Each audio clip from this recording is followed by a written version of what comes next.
Admiral Zarthok had infiltrated human space fleets for one purpose: to understand the weakness that would bring humanity to its knees.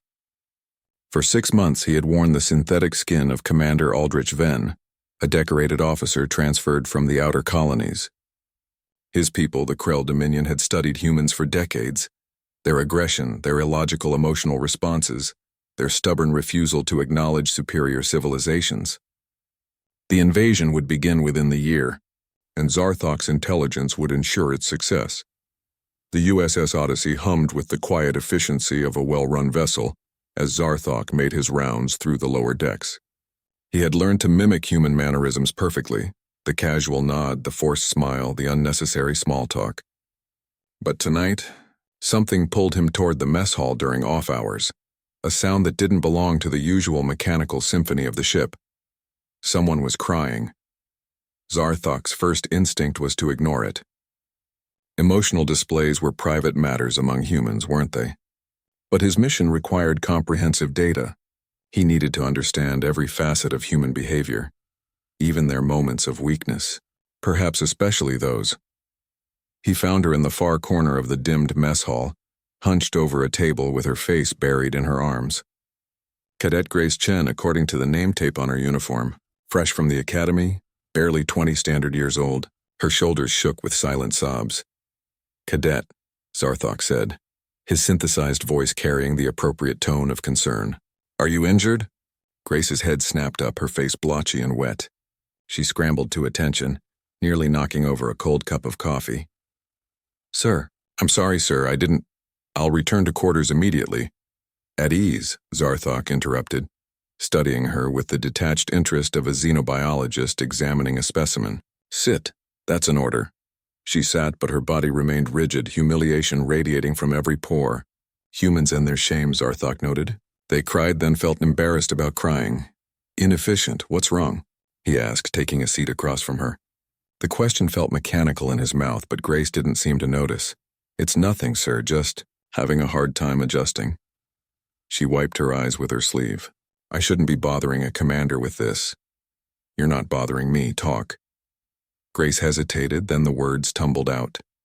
Her best friend from the academy, Ezra Morrison, had been killed 3 weeks ago during a training accident on Mars. A routine EVA gone wrong. Equipment failure. She'd received the news the same day she boarded the Odyssey for her first assignment. "Everyone keeps telling me to focus on duty, to honor him by being the best officer I can be. But I can't stop thinking, what if it had been me instead? What if I'm next? What if this whole thing is pointless?" Zarthok listened, his alien mind parsing her words. Here it was, the weakness he'd been searching for. Humans feared death. They mourned their fallen inefficiently, carrying the weight of loss like stones in their pockets. They questioned their purpose. They broke down in empty mess halls and cried over cold coffee. "How do you do it, sir?"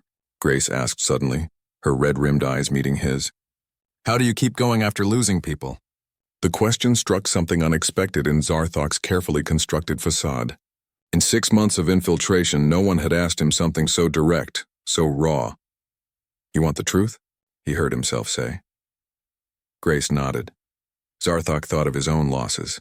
3 colleagues from his intelligence unit, killed when their reconnaissance vessel was discovered by human patrols 2 years ago. He had written the standard reports, filed the proper documentation, moved on because that was what Krell did. Emotions were distractions. Grief was illogical, but watching Grace's tear-stained face, something shifted in his understanding.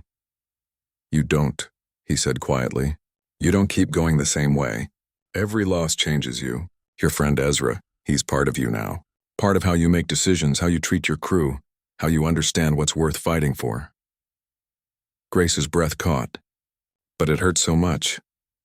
"Yes," Zarthok agreed. And in that moment, he wasn't sure if he was speaking as Commander Venn or as himself. "It hurts because he mattered, because you loved him, and that love doesn't disappear just because he's gone." He thought of his fallen colleagues again. He had filed reports. But had he mourned? Had he let himself feel the weight of their absence? "Humans carry their dead with them," Zarthok continued, words flowing from some deep, unexpected place. "Every person you lose becomes part of your story. That's not weakness, Cadet. That's how you remember why the mission matters, why protecting your crew matters, why getting home matters. Grace wiped her eyes again, but this time she was smiling through the tears. Thank you, sir. I needed to hear that. As she left the mess hall, straighter and steadier than when he'd found her, Zarthok sat alone in the darkness. His carefully compiled intelligence report flickered in his mind. Human weaknesses, tactical vulnerabilities, emotional instabilities. But something had changed in the equation. Humans felt deeply. They mourned. They questioned. They cried in empty mess halls. And then they got up. They carried their dead as fuel rather than burden. They transformed pain into purpose. Zarthok thought of the invasion fleet gathering at the edge of Krell space. He thought of his people's certainty that humanity would crumble under superior force. They had spent decades analyzing human weakness without understanding human strength. The Krell had never learned to carry their dead. They simply forgot them. For the first time in his career, Admiral Zarthok questioned his mission. Grace would report to her station tomorrow. She would honor Ezra by being the officer he'd believed she could be. And someday, when the fighting came, because it always did, she would fight with the fury of someone who knew exactly what she was fighting for. Zarthok encrypted a message to Krell High Command, his fingers hovering over the transmission key. The invasion plans, the human vulnerabilities, everything they'd waited for. He deleted it. Some species, he realized, were stronger in their breaking than others were in their wholeness. And perhaps that was something the Krell Dominion needed to learn before they made a fatal mistake.